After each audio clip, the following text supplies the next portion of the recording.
Hello.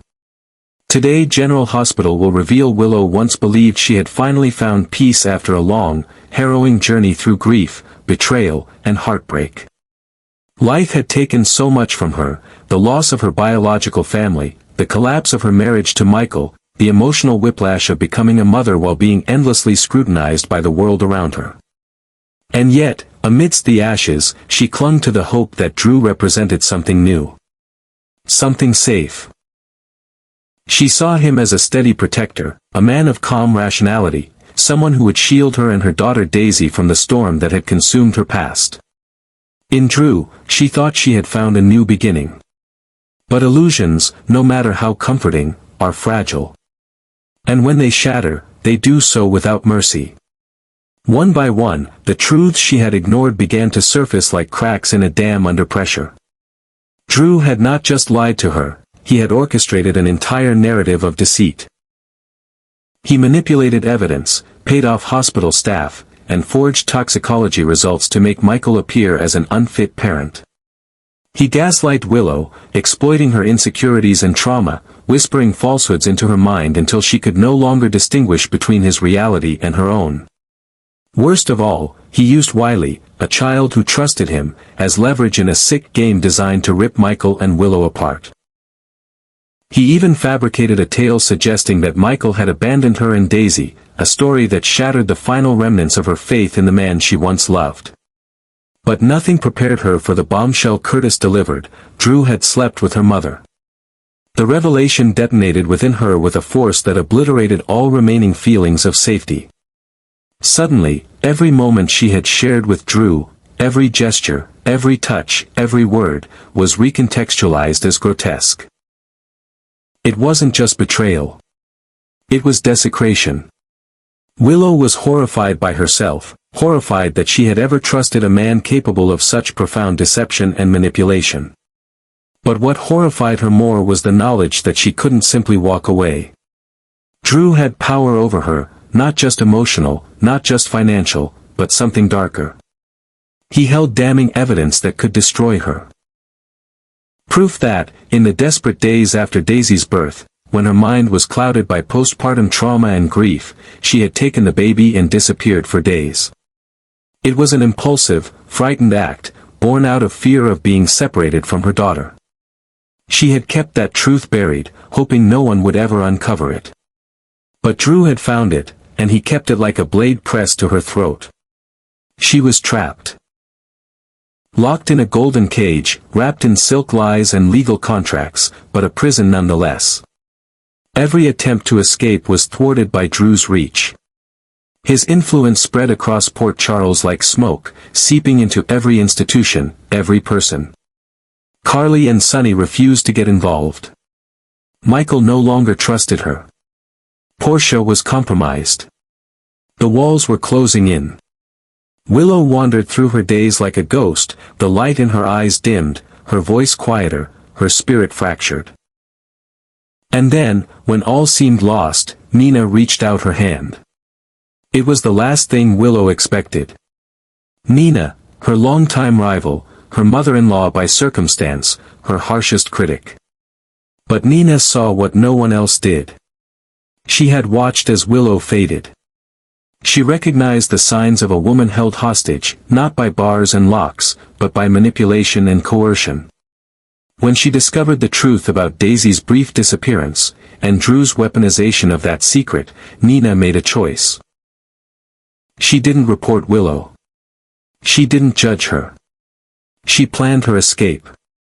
Using contacts from her past, some left over from her own time under Victor's thumb, Nina reactivated a quiet network of favors. She coordinated a clandestine operation, shielded by her connections at the hospital, to smuggle Willow out of Port Charles. On a stormy night, with Scout asleep in her bed and Drew distracted in a legal strategy meeting for their upcoming wedding, Nina disguised Willow as a critically ill patient and loaded her into a private ambulance. By the time the first rays of sun breached the horizon, Willow was gone. But Nina wasn't acting alone. Someone else had returned, someone whose name had all but disappeared from memory, Britt. Her sudden reappearance sent a silent tremor through the town, but no one knew the full extent of her role. She operated in the shadows, disabling the surveillance systems around Drew's estate, monitoring his calls, tracking his movements. She met Willow and Nina at the Canadian border and whisked them away to a remote cabin near Vancouver, hidden deep within the forest. There, in the silence and safety of the trees, Willow began to reclaim herself. She underwent medical treatment under Britt's supervision. She saw a trauma therapist daily. She slept through the night for the first time in months. Britt, revealed to be Willow's cousin through an obscure maternal link, treated her not just as a patient, but as family. And for the first time in ages, Willow felt safe. Back in Port Charles, chaos erupted. Drew's plans unraveled. The wedding was cancelled. Scout asked where her new mother was. Reporters began poking around. Drew suspected Nina immediately and cornered Ava, demanding information, but Ava, disgusted by his behavior, shut the door in his face. Carly quietly severed her alliance with him, finally seeing the cracks in the facade. Jason, the only man who ever truly saw Drew for who he was, began watching from the periphery, sensing that the storm ahead would be unavoidable. As days turned into weeks, whispers about Britt's return spread. Then, during an international medical conference in Berlin, she stepped onto the stage as the keynote speaker, alive, poised, and powerful. When asked about her time away, she said only that she had returned to protect someone who had once been forgotten, someone who mattered. Willow, now living under an assumed name, began transmitting encrypted data to independent journalists and legal advocates. Included in the files were audio recordings of Drew's threats, documents proving his blackmail, evidence of forged drug tests, and testimonies from staff members who had been bribed or silenced. The evidence was damning. Overnight, the tide turned. A federal investigation opened. Drew was served with a subpoena. Portia came forward with her confession. Scout was removed from his custody. Micheal launched a countersuit for parental rights. The hospital board froze his medical credentials. The public turned against him. And when Drew tried to flee, convinced that his power could still save him, he found Jason waiting at the airstrip with federal agents. Jason said nothing, just handed the authorities the final piece of evidence. Drew was arrested, indicted, and denied bail. At his arraignment, Willow appeared, no longer the broken woman he once controlled, but a symbol of resistance and renewal. She gave a statement that silenced the courtroom, her voice trembling but fierce. She spoke not only for herself, but for every woman who had ever been manipulated into silence, for every mother coerced into surrender, for every victim of calculated cruelty masked as love. Britt stood beside her. Nina waited outside. And Drew, now stripped of everything he once used to control others, could only watch as his carefully constructed empire burned to the ground. Port Charles would never be the same. But in the wake of destruction, something new was born. Not just justice, but clarity. Willow had reclaimed her life.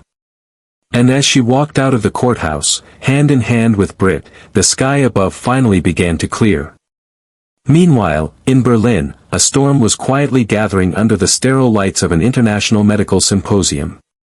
On the stage of the prestigious Charite Institute, amidst a flurry of esteemed physicians and researchers, a familiar figure emerged from the shadows of presumed death, Britt Westbourne. Clad in a sleek black suit, her presence alone ignited a wave of whispers and stunned gasps. For months, she had been declared missing, perhaps even dead, but now here she stood, alive, composed, and burning with a silent fire. When a journalist from a German outlet finally dared to ask about the strange circumstances surrounding her sudden reappearance, Britt offered a single, piercing response: "I've returned for one reason only, to protect my family from a dangerously manipulative man." She never uttered Drew's name. She didn't have to. Everyone understood. The message was clear, and the war had begun. While Berlin reeled from her cryptic statement, halfway across the world, Willow began to take her own stand.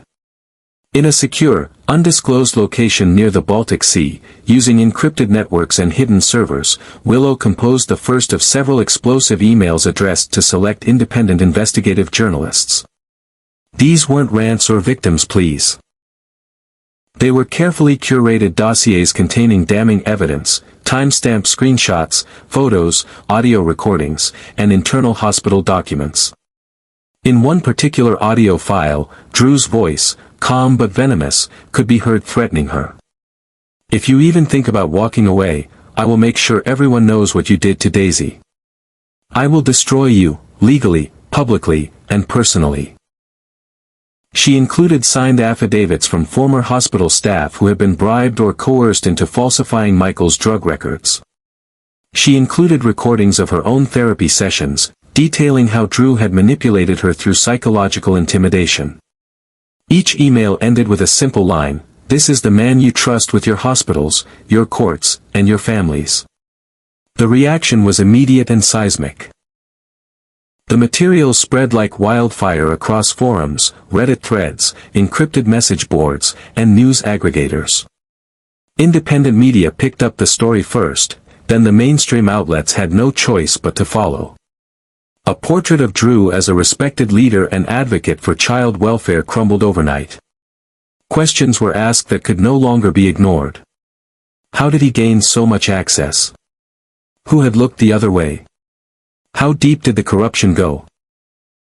Within days, the family court reopened the custody file concerning Scout Kane.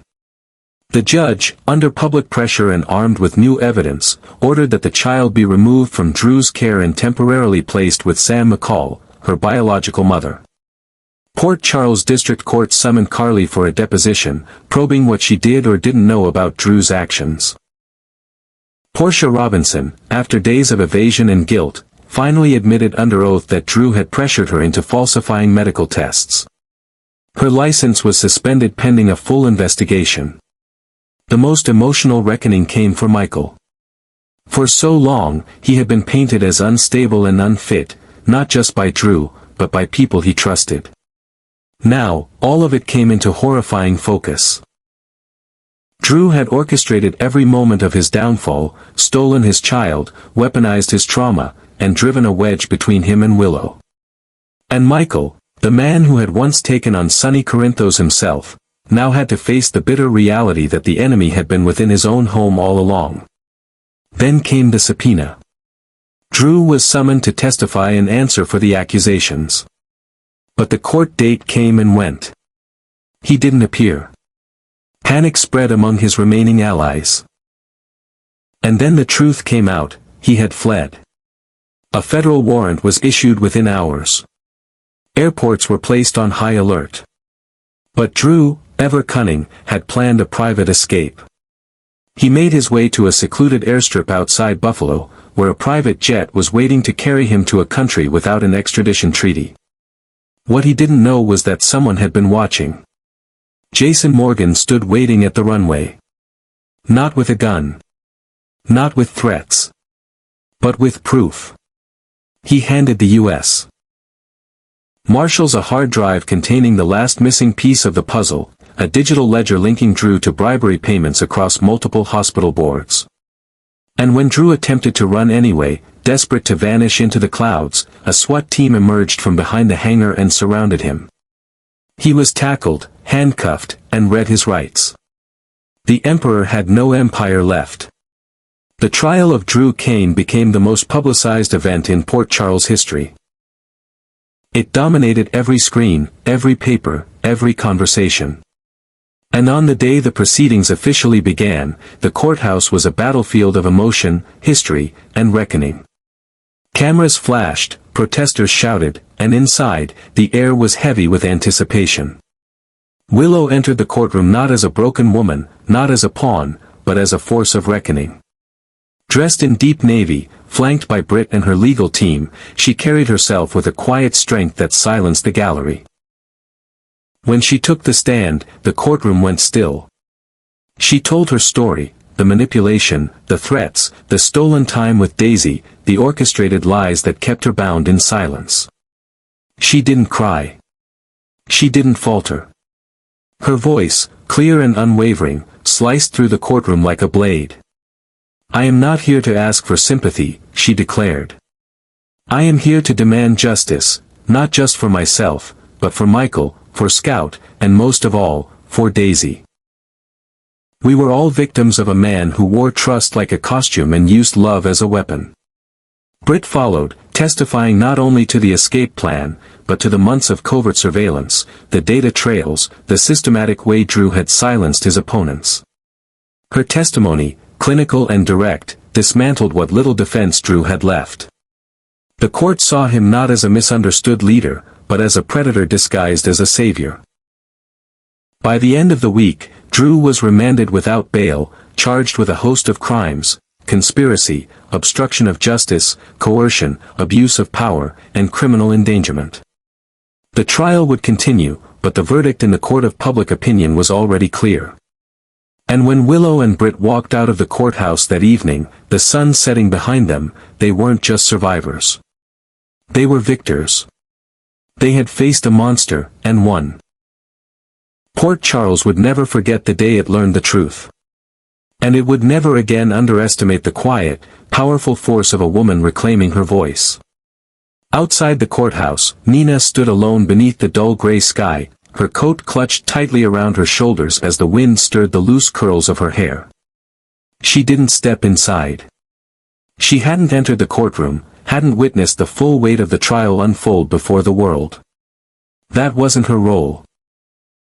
Her part had been played in the shadows, guiding, protecting, sacrificing. And now, as she stood at a distance, she watched the courthouse doors slowly open, her heart pounding beneath layers of pain and pride. There, framed by the flash of cameras and the whispers of onlookers, emerged Britt and Willow. Britt held Willow's hand tightly, her grip not just one of support but of solidarity, of sisterhood forged in fire. The two women descended the courthouse steps, side by side, unbroken by the weight of what they had endured. Willow's expression was unreadable, not triumphant, not defeated, but somewhere in between. Her eyes scanned the crowd until, for a fleeting second, they found Nina's. The two women didn't speak. They didn't wave. But in that moment, something passed between them, a silent acknowledgement, tinged with bitterness but rooted in hard-earned respect. Nina's eyes filled with tears she refused to shed. She had once been the enemy, the outsider, the one Willow distrusted most. Yet she had risked everything to free Willow from the clutches of a man who had nearly destroyed her. And now, seeing Willow walk out of that building not as a prisoner, not as a victim, but as a survivor, that was enough. She turned away, disappearing into the crowd, not needing gratitude or closure.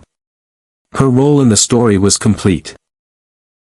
For Willow, however, the ending was still unwritten. She stood before the sea of cameras and questions, unsure of what came next. Would Micheal forgive her for everything, for believing the lies, for allowing Drew to manipulate their lives, for the time lost between them? Would he understand the depth of her regret, or would he close the door forever? And what of Daisy? Could she ever again be called "Mommy" by the child she had once clung to with desperation and had later been forced to release? She didn't have answers to those questions. The future was a blank page, terrifying in its uncertainty, but also full of potential. What she did know, with unshakable certainty, was that she had shattered the chains that had once bound her. The fear, the silence, the guilt, all of it had lost its power. Drew, the man who had cloaked himself in virtue while twisting the lives of those around him, would never again hurt another soul. His empire had fallen. His mask was gone. And for the first time in a long time, the air felt clean. Port Charles would never be the same again.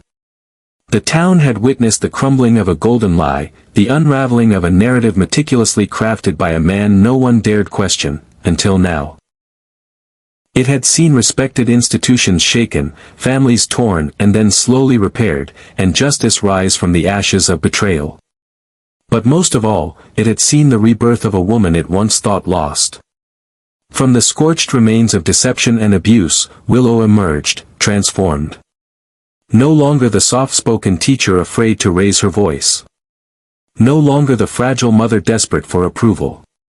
She was something else now, a symbol. A quiet force. A survivor who had faced the darkness, who had been broken by it, and who had rebuilt herself piece by piece. She did not raise her arms in victory. She did not pose for the cameras. Instead, she took a deep breath, closed her eyes for a moment, and then walked forward, away from the courthouse, away from the past. Each step she took was deliberate, steady. A new chapter awaited her. Whether Micheal was in it or not, whether Daisy would one day run into her arms again or not. None of that changed the truth. She had reclaimed her voice. She had reclaimed her life. And in doing so, she became something greater than she had ever imagined, not just a mother, not just a woman, but a beacon for every soul who had once felt voiceless, small, or forgotten.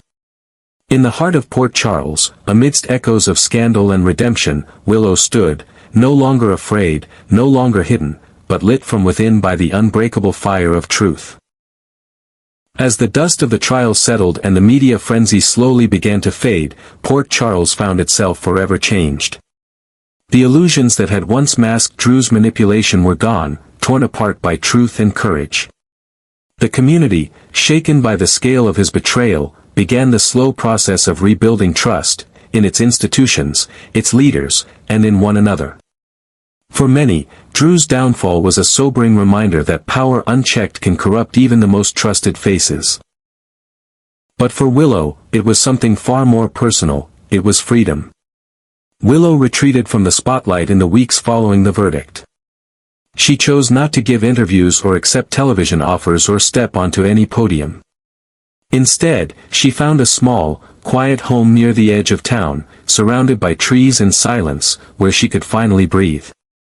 Britt visited often, the bond between them stronger than blood. Nina, though still at a distance, kept watch quietly, ensuring Willow had the protection she needed. Jason remained a shadowy figure in the periphery, guarding the peace they had all fought so hard to restore. Micheal did come, eventually. Not with anger or accusations, but with questions, and slowly, with understanding.